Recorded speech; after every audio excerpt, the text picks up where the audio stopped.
Hey everyone, what's going on? Welcome back to Babylon Talmud. Today we're studying Daf Yud, Daf 10 of Masechta Pesachim. I feel like I keep on saying Masefta. I keep on having to correct myself. Masechta Pesachim. Maybe it's the double ch. Anyways, 90% of this daf today is really just different instances of like mice bringing hametz into a house. We got a few tekus towards the end. Excuse me. So that's really it. And then at the very end we get to a new Mishnah which discusses the latest possible time to do bedikat. Let's get started. And Yud Amud Aleph, 3 lines into the page. Savur echad shel chametz v'lefanav beis batim bedukin. Okay. So if you have a pile of chametz, okay, now in front of the pile of chametz, it's funny, like it feels like this is a very technical case, and it is pretty technical, I guess. But like after Erevin, nothing's really technical. So, okay. So you have one pile of chametz, and in front of the pile there are two houses, and both houses have been checked. Okay. V'asa achbar v'shakov le'adinon ilahai all. And now a mouse comes and takes some chametz and goes into one of the houses, but we don't know which one it is. And now each house comes on their own to ask, like, what do I do? Do I have to assume that my whole house has been contaminated with chametz? Do I need to, like, recheck the whole house? So, Hainu Shnei Shevilin, this would be the same as the two paths. What are the two paths? The Tanan, as we learned in the Mishnah, where's this Mishnah? In Ksubis, but also in Taris. That's probably the source of it. Shnei Shevilin. If you have two paths, you have a fork in the road. Echad tamei v'echad tahor. One of them is certainly tamei, one of them is certainly tahor. V'alach be'echad me'en ve'asa tyrus. And Ruvain walked on one of them. He doesn't know which one. And afterwards he touched some truma. Uvachaver v'alach basheni ve'asa tyrus. And then Shimon went and walked on the other one and then touched truma. So there's no disputing, there's no arguing the fact that either Ruvain or Shimon is Tameh. That either Ruvain or Shimon walked on the Tameh path. However, how do we deal with this? What's the answer? Rabbi Yehuda Omer, Im nishalu zeh b'fnei atzmo v'zeh b'fnei atzmo tehorin. So Rabbi Yehuda says, look, if Ruvain comes to ask a shaila and he says, look, what do I do? There were two roads. One was certainly tamei, one was certainly tahor. I don't know which one I walked on. We would say, don't worry about it. It's tahor. Why is it tahor? The answer is because there's a concept, and I feel like it's come up somewhat recently. I don't know, but Safek Tuma B'Rshus Harabim versus B'Rshus HaYachid. So a Safek Tuma B'Rshus Harabim is Sveiko tahor. If you're not sure about Tuma and Rshus Harabim, so you're tahor. Whereas the same thing in Rshus HaYachid, you would be tamei. So because this road is a Rishus HaRabim, so therefore it's Safek Tamei B'Rshus, Safek Tumah B'Rshus HaRabim, and that is Tahor. And therefore, when Ruvain comes and he asks a shaila to the rabbis, and he says, look, I walked on one of these paths, I'm not sure which one I walked on, they say, look, Safek Tumah B'Rshus HaRabim, and you are Tahor. Then when Shimon comes and asks the rabbis, and he asks the same question, he says, look, there were two paths, I'm not sure which one I walked on, am I tamei or tahor? They say you're tahor. Safek Tuma B'Rshus HaRabim, you are tahor. So even though one of them, there's no dispute in the fact that one of them walked on the tamei path. That's a fact. However, they went individually to ask, and each one in its own sort of bubble is a Safek Tuma B'Rshus HaRabim. So each one, since they asked separately, each one is tahor. Shnein b'vas achas tmein. But if they both ask together, they come together and they say, "Nu, what do we do?" Well, then they have to say that they're, they can't. They serve. Then the position, the ruling certainly cannot be that they're both tahor. So we're going to say that they're both tamei, right? In this case, we're not doing a 1-and-1. We have to give one ruling for both of them if they ask together. So then they're both going to be tamei. Rabbi Yossi Omer ben kach uben kach tamei. Rabbi Yossi says that either way they're tamei, whether they come individually to ask or whether they ask together, they're going to be tamei. Now, ve'amar Rabba, and says Rabba, v'tem Rabbi Yochanan. Some people say interestingly it was Rabbi Yochanan. B'vas achas divrei hakol tamei. Everyone agrees that if they come to ask together, they mamish come to Bezdin together and they say, what do we do? And we want to give one psak for both of them. Well, then the verdict is going to be that they're both tameh. And everyone agrees. Both, who are we talking about here? Rabbi Yossi and, what was it, just the Tanakama, I guess? Rabbi Yehuda. It's Rabbi Yossi and Rabbi Yehuda. So both Rabbi Yossi and Rabbi Yehuda say that if that if they ask separately, then they're tahor, because each one in their own bubble is a situation of safek tumah b'shus harabim, and it is tahor. And therefore, if each one asks individually on their own, separately, without the other one, then they're going to be tahor. Fine. The question is, the machlokas between Rabbi Yehuda and Rabbi Yossi is when he comes to ask about himself and his friend, right? Reuven comes to Bez and he says, look, this is what happened. I walked on one path, Shimon walked on the other. What's the halacha for me? What's the halacha for my friend? Well, Rabbi Yossi medami le'levasachas. So Rabbi Yossi says, well, we have to treat that the same as if they were to come to right at the same time and ask together, in which case they're both tameh. So even when one comes to and asks about both of them, they're both tameh. Rabbi Yehuda medami le'zeh, whereas Rabbi Yehuda treats it as if they came one after the other. So when just Reuven comes and says, look, what do I do? And also, what's the halacha for my friend? So Rabbi Yehuda says that what would happen is that they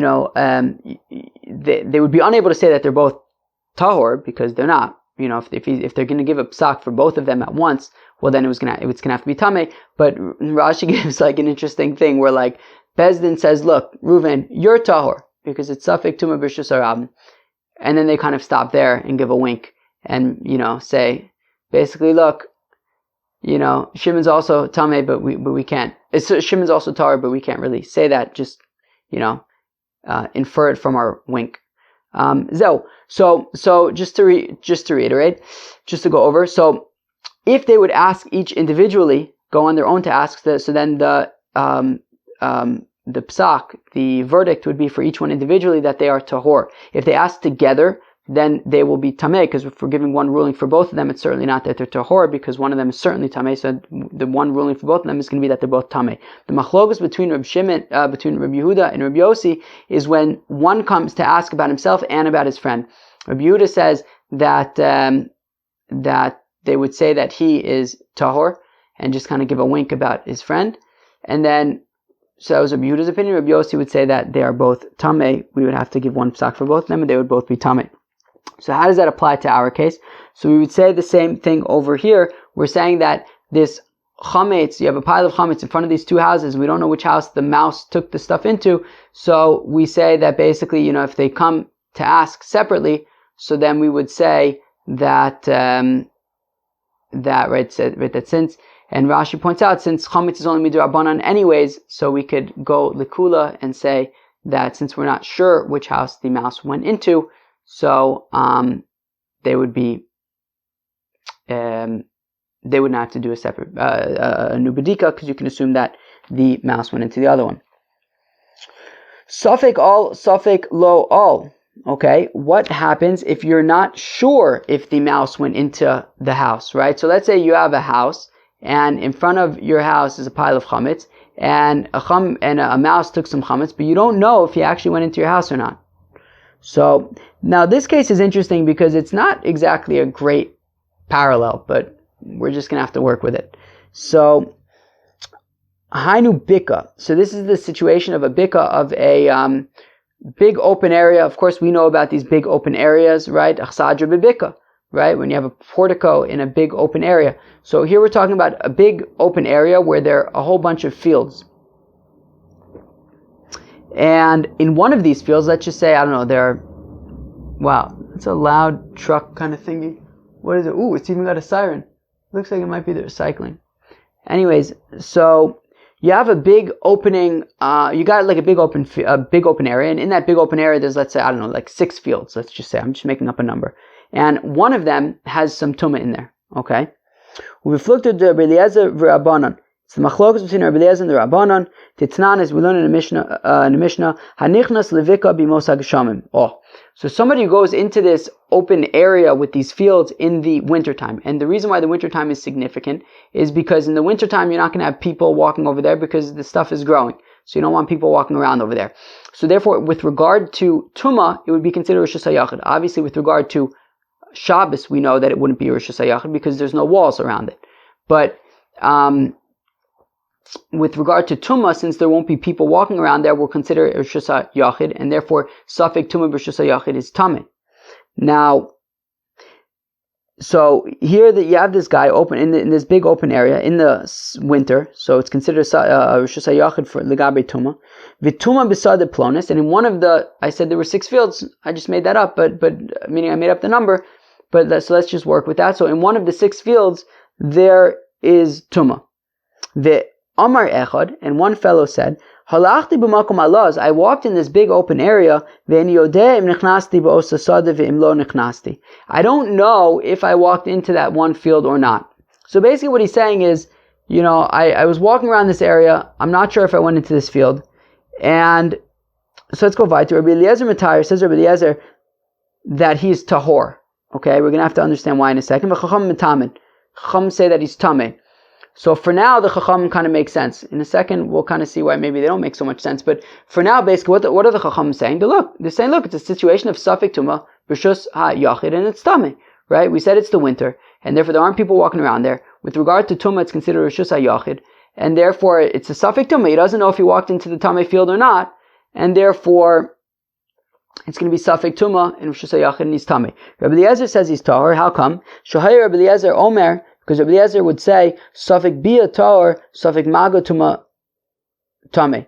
That if he says that he's not sure if he went into the Tameh field, well then he's Tahor. If what he says is he's not sure if he interacted with the Tameh thing itself, well then he'll be Tameh. Meaning, Rabbi Eliezer is saying that this is a situation of a Sfeik Sveika. Sfeik Sveika means when you have 2 suffix. Honestly, I imagine that yesterday all those discussions about Safek be motzi, right? Ain't Safek motzi midei vadai, and then we had situations of it's Safek and Safek. I assume that was also Sfeik Sveikas, but we didn't see anybody say it explicitly, and I didn't think of it. But I imagine that those are also Sfeik Sveikas. Why not? It just means double Safek. So, anyway, so Rabbi Eliezer treats this as a Sfeik Sveika. What's the Sfeik Sveika? What's the double Safek over here? The double Safek is maybe you walked into that Tameh field, maybe you didn't. And even if you did, maybe you interacted with the Tameh thing in the field, maybe you didn't. So there's a double layer of Safek, and therefore Rabbi Eliezer says that even though, yes, it's true that Safek Tumah and Rosh Hashanah is Tameh, but this is Safek, right? It's a Sfeik Sveika. So therefore it will be Tahor. But if you know for sure that you went into that field, you're just not sure if you interacted with the Tameh object, with the Tameh item, or dead body, whatever is there. So then, in that case, it's a single Safek, it's just simply a Safek Tumah B'shus HaYachid, in which case you'd be Tameh. I don't know, for whatever reason, I guess the Chacham don't want to treat it as a Sfeik Sveika. How does that tie into our case? So Rashi says, interestingly, well, because here we're talking about hametz, which meaning bedikas hametz. I think I said a few minutes ago, I don't know what I said a few minutes ago, but I think I may have said that hametz is midrabanan. Hametz is obviously midoraisa. Bedikas hametz, as we said at the end of the day yesterday, as we also said, I think on Dalet Amud Beis, we said that bedikas chametz is midirabanan because midoraisa, all you have to do is be mevatel it in your heart. So therefore, when it comes to do you have to turn your house over and do a bedika out of this suffix of if the mouse went into your house or not, you would not have to, because bedikas chametz is only midirabanan. Anyways, weiter. All uvadak velo ashkach. Okay, now what happens if you know that the mouse went into your house with some bread? You know. There's no doubting that. Okay, but so you said, dang it. And then you go into your house and you look around for the bread that this shmendrik little mouse thing guy friend brought into the house. Velo ashkach, and he didn't find any bread. Well, that's not good. Plukta de Rab Meir v'Rabbanan. So this is machlokas between Rab Meir and the Rabbanan. Meaning, do we say, well, it's got to be there somewhere, or do we say, look, if you don't find it, you don't find it. So it's not. as we learn in the Mishnah. Reb Meir Omer, Reb Meir would say, Kol davar shebechezkas tuma, le'olam hu b'tumaso ad sheyivad alach atuma heichan hi.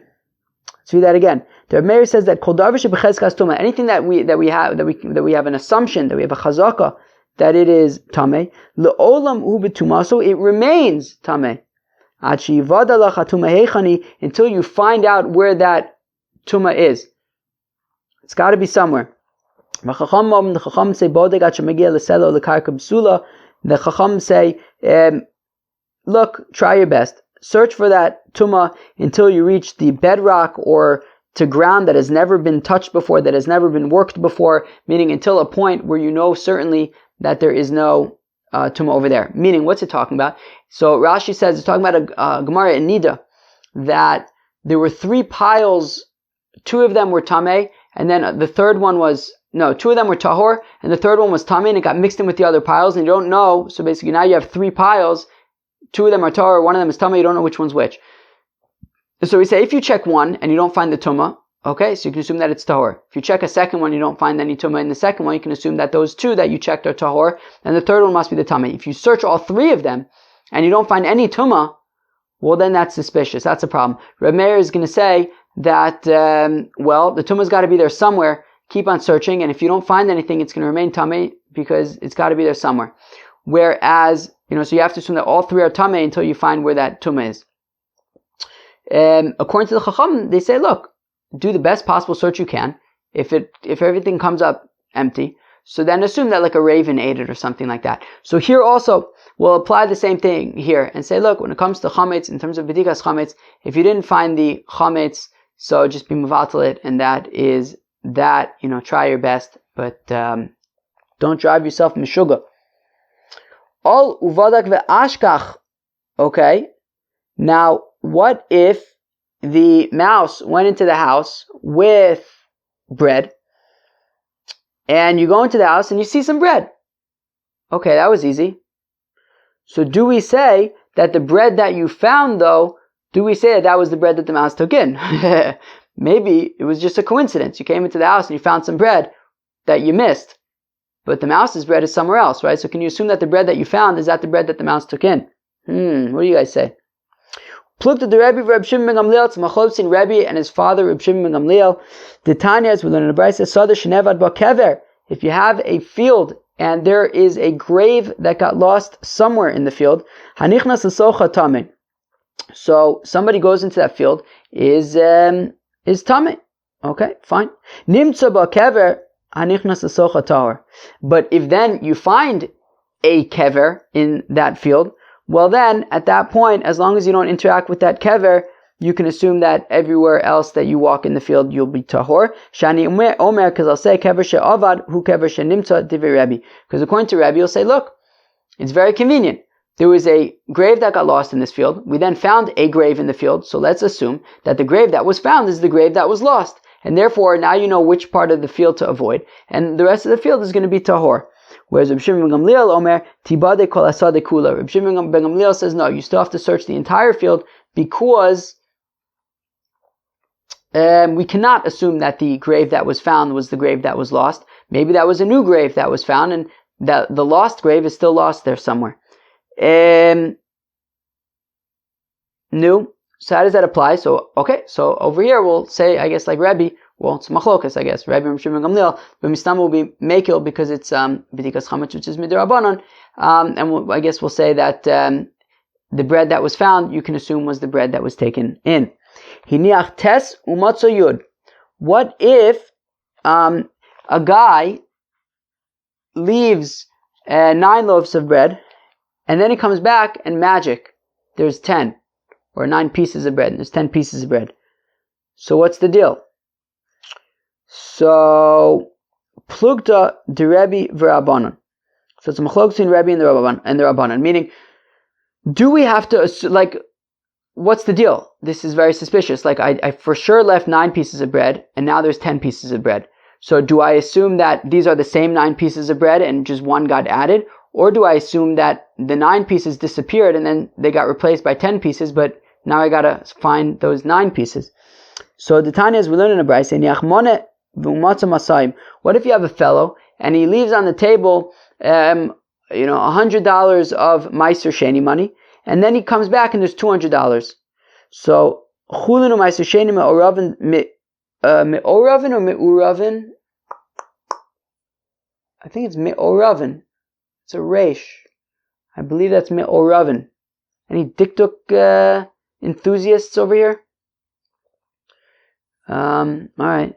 Yeah, fun fact.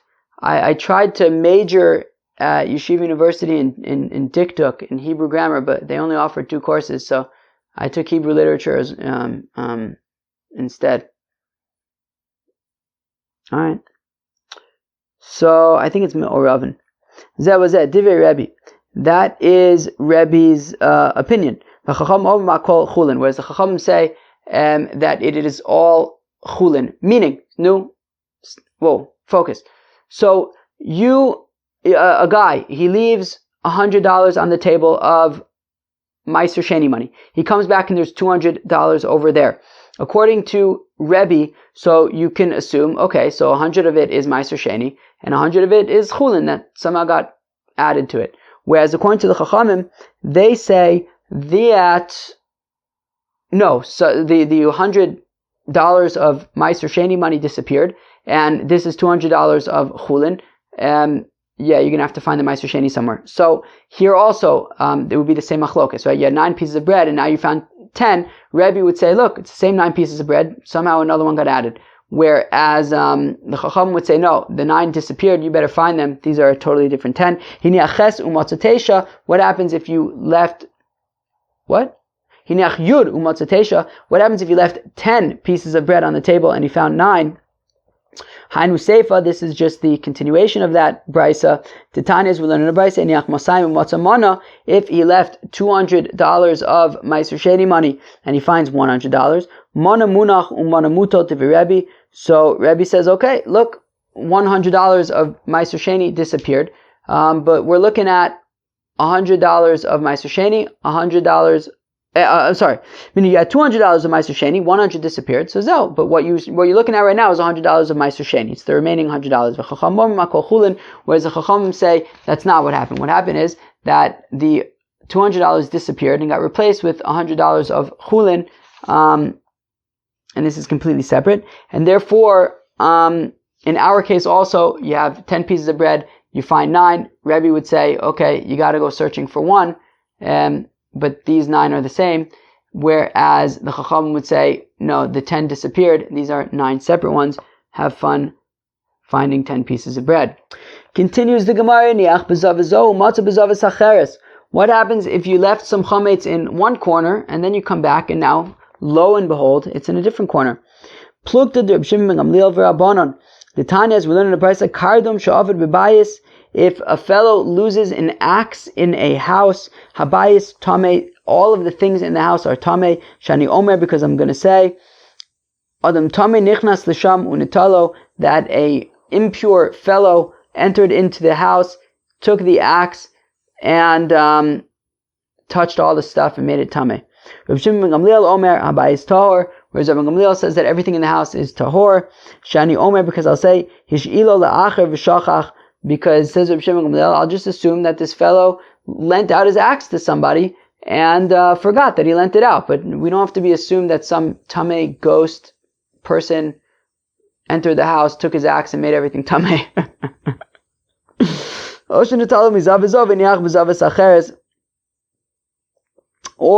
if he took it from one corner and put it in a different corner of v'shachach, and he forgot. The Gemara says, what's the deal with these corners? Zavas man dikar shmei. Who said anything about a corner? We were talking about an axe that got lost, and now you don't know where it is. So chasur mechzor v'achi katani. So the Gemara says, yeah, we're missing a few words. Let's make it make sense. Kardam she'avad b'bayis abayis tameh. If you lost an axe in your house, meaning you're looking all over for your axe and you can't find it. So the entire house is tameh. Shani omer, because I say adam tameh nichnas l'sham unitalo, because I'll say that a impure person went into the house, took the axe, touched all your stuff, and made it tameh. What a nudnik. Or what happens if a fellow had his axe in one corner and finds the axe in a different corner? Habai is tameh, so then the entire house is tameh for the same reason. Shani Omer, I'll say, Adam tameh, an impure nudnik, nichnas l'sham, came into the house, unitalo mizav azov and nicho b'zav acheres, and took it from. That's mamash a nudnik, right? He's all tameh and everything. Comes into the house, takes your axe, moves it from one corner to the other corner, touches all your stuff, makes it tameh, and leaves. Nudnik. But Reb Shimon ben Gamliel Omer says Reb Shimon ben Gamliel Abai is tahor, that the house is tahor. Shani Omer, because I say Yishilo la'achar v'shachach, because I'll just say, look, probably what happened was the owner of the house lent out his axe to somebody and just forgot that he did. Or more likely, what happened was he took his axe from one corner, put it in the other, and just forgot that he did that. All right. And I guess that machlokus would apply to what happens when the same thing happens, just instead of an axe, it's chametz. Put chametz in one corner, find it in the other, would be the same machlokus. Amar Rava, says Rava, achbar nichnas v'chikar b'fiv. If you have a mouse who goes into the house and he's got some bread in his mouth, all we need is mouth to be with an S, then it would be a mouse goes into the house with food in his mouth, but then you would have mouse twice. V'nichnas acharav umatza peruin. So says Rava, if you have a mouse that goes into the house with bread in his mouth, and the owner of the house then goes in after the mouse, and he finds crumbs. Tzarich bedika, you have to do another bedika. Mipnei ein darko shel achbar, the fire, because mice don't usually make all these crumbs, meaning the crumbs were from a different source, right? So the mouse brought some bread into the house, and now you see a whole bunch of crumbs. Those crumbs are not from the mouse. You better find out what's going on and do a bedika. Rava says, Rava tinok nichnas v'chikar biyado. If a baby goes into the house with some bread, I do not want to be that baby. V'nichnas acharav umatza peruin, and then the father goes after the baby and finds crumbs. Ein tzarich bedika. You don't have to do another bedika. You do not need to do another bedika. Mipnei shedarko shel tinok l'fire, because babies make crumbs, apparently. So therefore it makes sense, right? Father goes into the house, sees that there are crumbs. Okay, it's from the baby who just brought bread in. Okay, here's where things start to get interesting. But Rava asks, achbar nichnas. If you have a mouse, it goes into the house, v'chikar b'fiv, and it's got bread in his mouth. V'achbar yotze, and then a mouse leaves the house, v'chikar b'fiv, with bread in his mouth, mahu. So, mouse goes into the house with some bread, and a mouse leaves the house with some bread. So, mi'amrinan hainu hai da'al, v'hainu hai da'nafak, do we say it's the same mouse, and therefore a few? Okay, thank God that mouse just went in for a second and then went right back out, but took the bread that he took with him in, he took out with him. Oh, Dilma, or maybe achrinahu, maybe it's a different mouse. Maybe there was a mouse that already had gotten in with some bread, and now a new one got in, but the old one left, but there's still the new one in there with the bread. Imtim tzelomar hainu hayda'al v'hainu haydanafak. Now, even if you want to say, you know what, we can assume that it's the same mouse, right? Reuven, the mouse, went in with some bread, and then he left immediately. But let me ask you, what if a white mouse goes into the house, and then a black mouse leaves, and both of them had bread in their mouth? White mouse goes in with bread in his mouth, then a black mouse leaves the house with bread in his mouth. Ma'u, what do we say there? Okay, certainly this is a different mouse. There's no question about that. So do we say, though, that it's also the same bread? Or maybe the black mouse just took the bread from the white mouse and took it out, so there's no longer any chametz there. Now, and if you want to say, this is going to just keep on going. And if you want to say, if you're going to want to answer, well, mice don't usually just take bread from each other. All right. Well, then,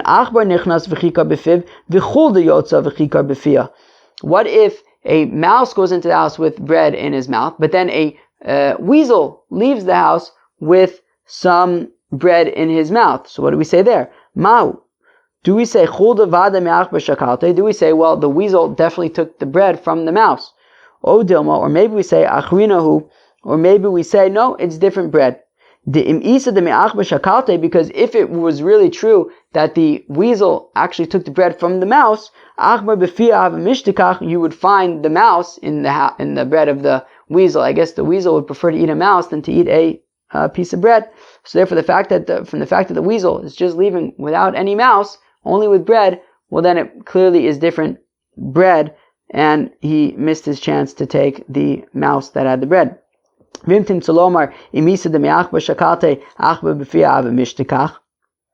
And if you want to say that if it's true that the weasel took the bread from the mouse, then he would not be leaving with just the bread, he'd be leaving with the mouse.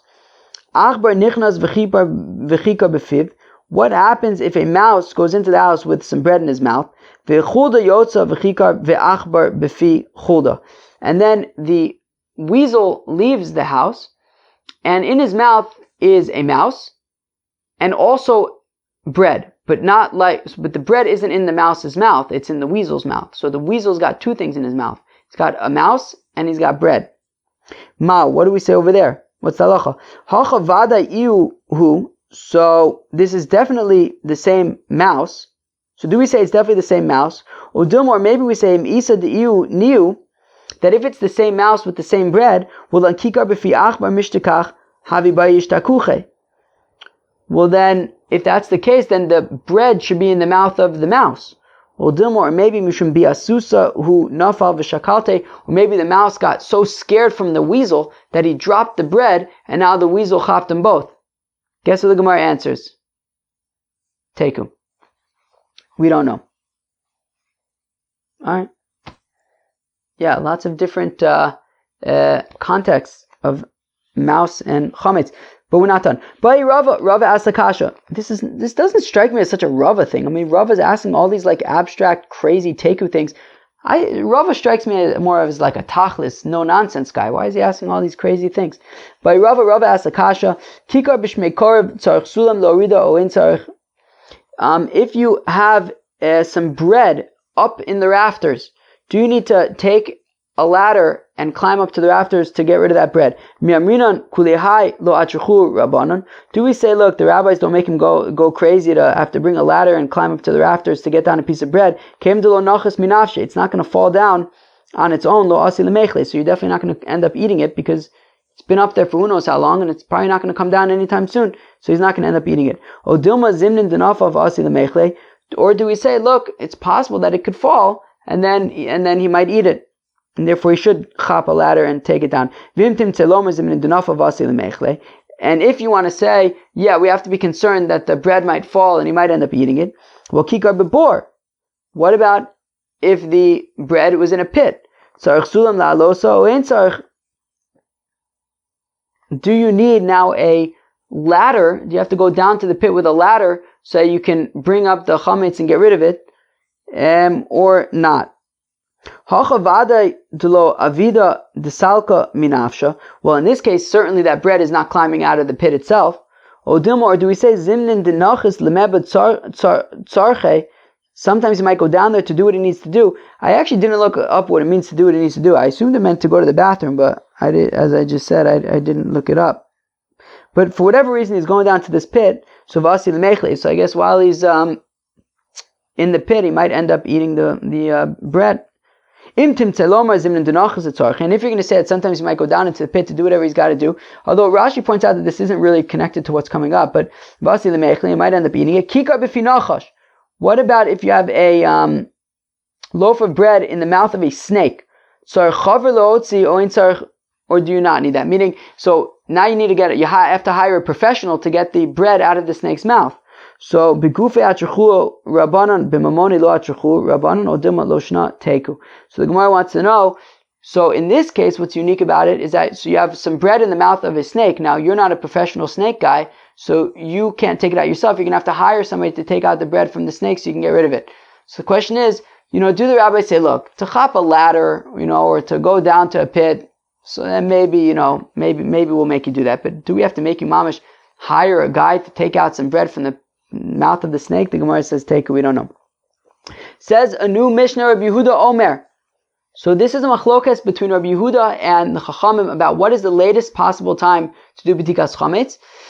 Now that is going to be the maskana of the Gemara. We're actually going to see that there is an interesting opinion that holds that according to Rabbi Yehuda, you actually have to do bedikas chametz 3 times. Let's see. So Rabbi Yehuda Omer says, Rabbi Yehuda, bodkin or yudalid, uv yudalid shachris, uv shasabir. Interesting. So says says the Mishnah, according to Rabbi Yehuda, you need to do bedikas chametz or l'arba asar, right? The night between the 13th and the 14th. Uv yudalid shachris, and on the 14th in the morning. Uv shasabir, as well as on the 14th during the 6th hour, right? So on a perfect day, that would be between 11 and 12 a.m. The Chachamim Omim, so that's why you have to do bedikas chametz 3 times. V'chacham om say the chacham lo badak or yudalid yivdok biyudalid, lo badak biyudalid yivdok b'soch hamoed. Whereas the chachamim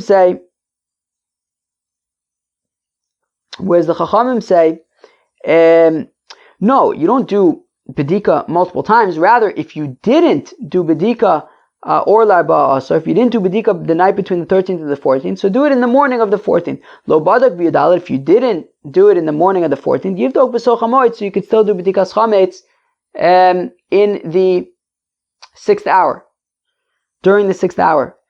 Lo badak b'soch hamoed, yivdok la'achar hamoed. If you didn't do bedikas chametz even during the 6th hour, okay, you could still do bedikas chametz until Pesach begins. As we learned yesterday, that which the chametz that he leaves over so that he can eat it afterwards, he puts it away so that he won't have to do another bedika, right? We talked about it yesterday, that if he leaves it out, he'll have to do another bedika.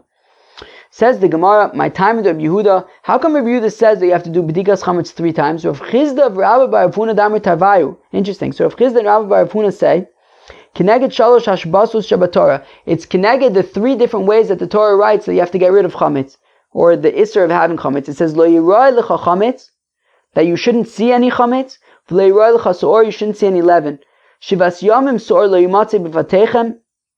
The next pasuk says that for 7 days leaven must not be found in your houses. Ach bayom harishon tashbisu soor b'vatechem. And the third pasuk says that on the first day you have to get rid of any leaven from your houses. So we see that there is seeing, finding, and getting rid of. So connected those 3 lashonos of getting rid of chametz. And Rabbi Yehuda says that you have to do bedikas chametz 3 times, right? At night, in the morning, and during the burning time. Masav Rav Yosef. Rav Yosef has a kasha from the following brisa. Rabbi Yehuda Omer says, Rabbi Yehuda, Kol shelo badak b'shlosha prakam alalu, shuv eno bodek. That if you have not yet done bedikas chametz during these 3 periods, right? The night between the 13th and the 14th, or the 14th in the morning, or the 14th during the shasabir, right, during the 6th hour, well then, if you missed your chance on all 3, well then, that's it. You can no longer do bedikas chametz. After that, you cannot do bedikas chametz between the shasabir, the 6th hour of the day on the 14th of Pesach, and of Nisan, and when Pesach begins. It's too late. After the 6th hour, you can't do it. So we see that actually the machlokas between Rabbi Yehuda and the Chachamim is not about how many times you have to do bedikas chametz. It's not that the Chachamim say you have to do bedikas chametz once, and Rabbi Yehuda says you have to do bedikas chametz 3 times. Forget about it. No. Both Rabbi Yehuda and the Chachamim say that bedikas chametz you do once. Once you've done it, you've done it. If you did it on the night between the 13th and the 14th, you're done. So what they argue about is what happens if you didn't do it, and now it's after 6th hour, the 6th hour on the 14th of Nisan, chametz is already asur. Can you still do bedikas chametz? The Chachamim say yes, Rabbi Yehuda says no. Mar Zutra Masnei Hachi. Mar Zutra teaches it slightly differently, but the same point. Masav Rav Yosef says Rav Yosef. Rabbi Yehuda Omer says Rabbi Yehuda. Kol shelo badak be'echad mishlosh prakam halalu. Anybody who does not do bedikas chametz in any of these 3 times, shuv eno bodek, he's no longer able to do bedikas chametz. Alma shuv eno bodek hu deplige. So we say that the machlokas between Rabbi Yehuda and the Chachamim is about, do you do bedika after the 6th hour on the 14th of Nisan? El Rabbi Yehuda nami im lo badak ka'amar. That Rabbi Yehuda is also saying, so the Gemara now says, so rather don't say that Rabbi Yehuda says you have to do bedika 3 times. No.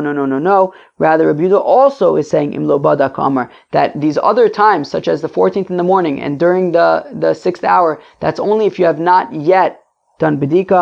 V'achabal kamiflige. This is the machlokas between Rabbi Yehuda and the Chachamim. Marsavar mikame isura in basar isura lo gezera dilma asi lemechal mine. That Rabbi Yehuda says that you can do bedikas chametz before the shasa isur, right? Before the 6th hour or before the end of the 6th hour, because we're concerned that after the 6th hour, when you search for chametz, you might end up eating the chametz. Whereas Rabbanan Sabri Logos, the rabbis say, no, we're not concerned that after the 6th hour, if you do bedikas chametz, you might end up eating chametz that you find, and therefore you could still do bedikas chametz up to when Pesach begins that night. Chaver, that was daf Yud of Masechta Pesachim, another great daf over here, Masechta Pesachim. I don't really have too much to say about the daf. We had a whole bunch of cases about mice taking chametz into the house. There were like, I don't know, 6, 7. I'm not going to go into all the cases, but we then compared them to other cases in Shas and to draw parallels. But generally, the idea was that we could be lenient because we're talking about bedikas chametz, which is only midrabanan anyways, because midoraisa you could just be mevatel belibo. And then we talked about the latest time to do bedika. So according to Rabbi Yehuda, the latest time to do bedika is by the end of the 6th hour. Once chametz becomes also midoraisa, you can no longer do bedikas chametz. The Chachamim say that you can do bedikas chametz up until Pesach begins, because we're not concerned that if you find any chametz, you'll eat it. Chevra, I very much hope you enjoyed Daf Yud. I'll see y'all tomorrow. Peace out.